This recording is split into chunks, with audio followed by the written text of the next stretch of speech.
She, Chokwadi Pasipan, Taionamo. Pasne Mandu, Pasnazo, Pabilis and Beef, Family, Pabilis and Beef, Family, Pabilis Family, Paslawa, Tinges, Paslavo, Slavoin. Paslav. Comrades, we convene again today to discuss critical matters of our Revolutionary Mass Party, ZANU-PF, and the great people of our beloved motherland, Zimbabwe. This is the 374th ordinary session of our Politburo, which precedes the meeting of the Central Committee to be held on Saturday, the 13th of April 2024. During this session, the Politburo is set to receive reports on the state of the party, the economy, and a review of programs and projects implemented in the first quarter of the year.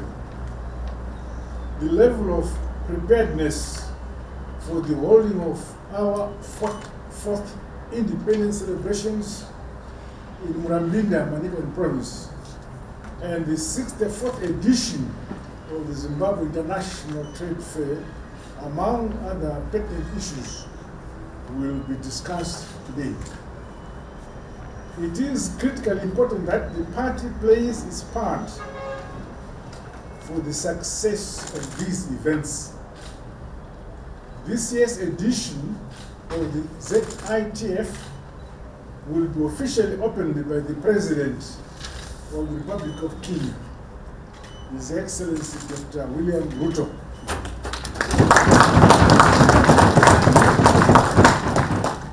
As we consolidate the long-standing fraternal relations between Zimbabwe and Kenya. Comrades, as outlined under the aims and objectives of the Constitution of our colossal party ZANU-PF, that is, uplifting the lives of the people of our beloved motherland Zimbabwe, forms one of the fundamental reasons of our existence as a party. Accordingly, the focus of our party and the government policies must be reflective of this fact. At this stage of our revolution and the country's development, leaders and the structures of the party must be equal to the task. Equally, we must maintain the requisite discipline, loyalty, and focus towards not only defending our independence, our freedom, and indeed our empowerment, but also improving the quality of life of every Zimbabwean, leaving no one in no place. Hence, our party should recalibrate its revolutionary ideological and moral compass. Party members, and particularly officials, and those in leadership yourselves here, have a duty to unflinchingly uphold the correct party line at all times, both in the public and in private. The supremacy of our party constitution and the integral values of unity, patriotism, and the hard, honest work should continue to be entrenched across the rank and file of the party. We cannot slacken in this regard. Following 24 years of illegal sanctions, we do not have the luxury to be preoccupied by trivialities, both internal and external to us as a party and as a country. The Second Republic is about production, production and productivity, with economic activities taking precedency over politics. We received a fresh mandate from the electorate during the 2023 harmonized general elections, which were less than 12 months ago, I challenge us to introspect as the party leadership and remain focused towards accelerating the national development agenda. Petty squabbles, jealousies, and misplaced sense of entitlement are not acceptable in the party. We are not a party about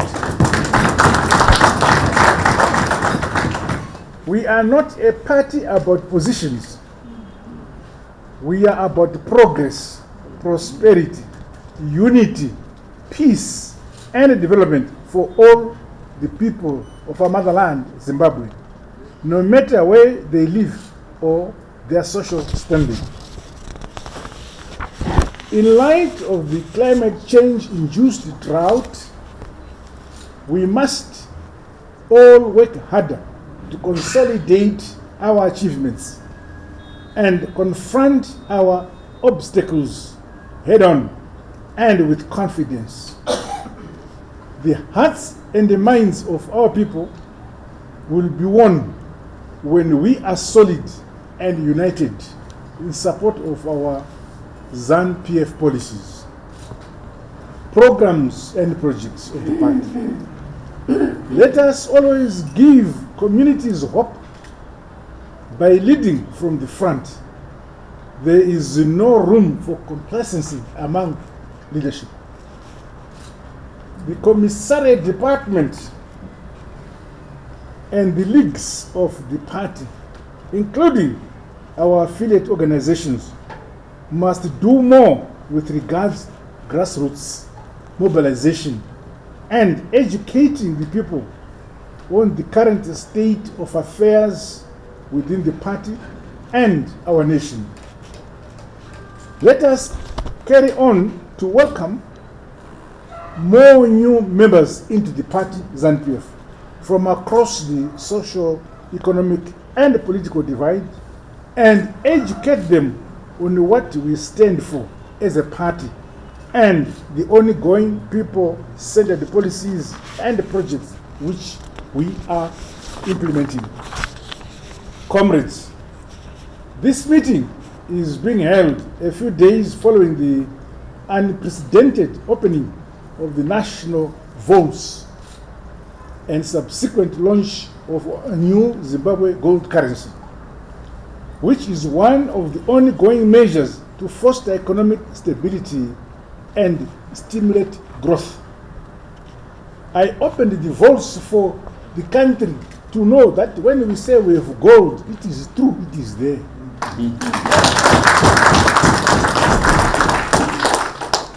As the Politburo and the senior members of the party, we should instill confidence among our people in understanding the transformational policies of the party.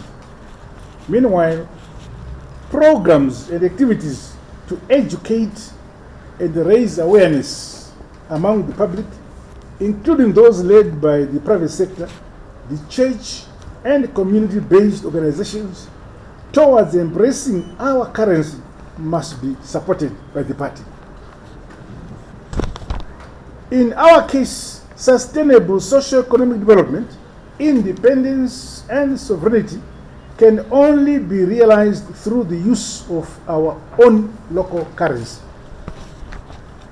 While the enemy constantly attacks our economy, work must be done to safeguard and defend the communities from the falsehoods and the neo-imperial machinations being peddled by our country's detractors, both from within and outside our country.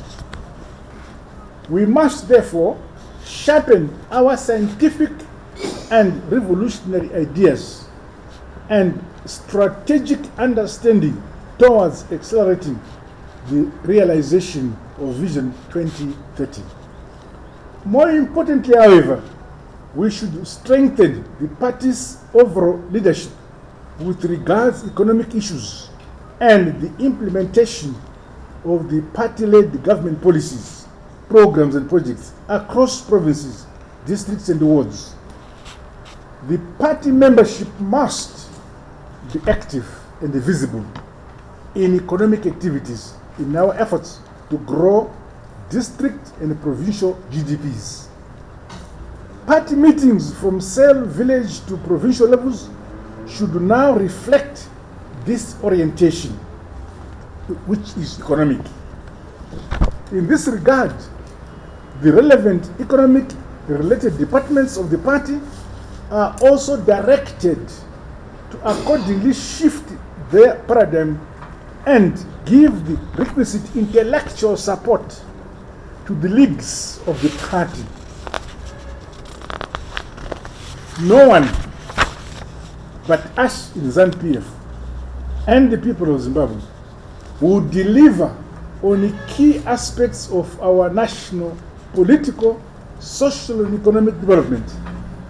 Our future as a colossal mass revolutionary party and that of our government and country is impacted by our decisions and our actions as a leadership of the party.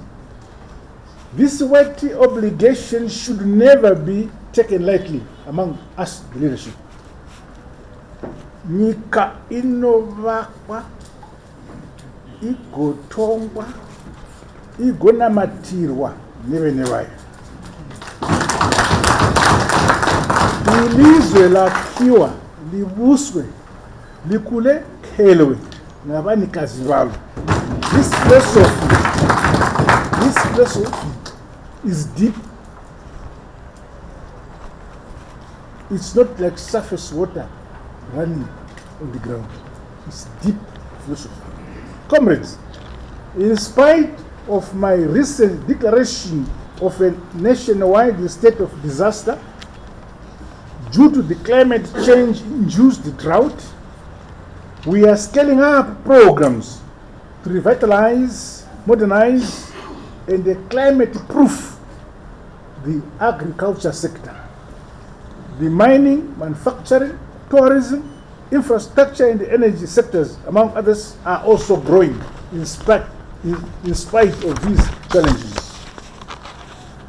Yesterday, I was in Shegutu, National and West Province, and tomorrow I will be in Kamativi, Matabele and North Province, commissioning new investment projects in the mining sector.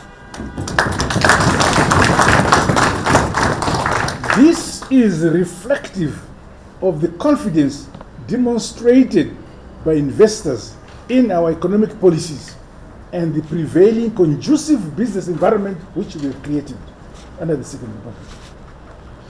Our government will continue to welcome investors and strategic partnerships from progressive members of the Committee of Nations. We are a friend to all and an enemy to none. In conclusion, let us remain confident that ZANU-PF is the only revolutionary party that carries the duty and the courage to carry on with the people's revolution, to improve the quality of life of our citizens. Nothing will ever deter or distract us from this key task of our party. Forever, we shall move forward and never backward. I thank you.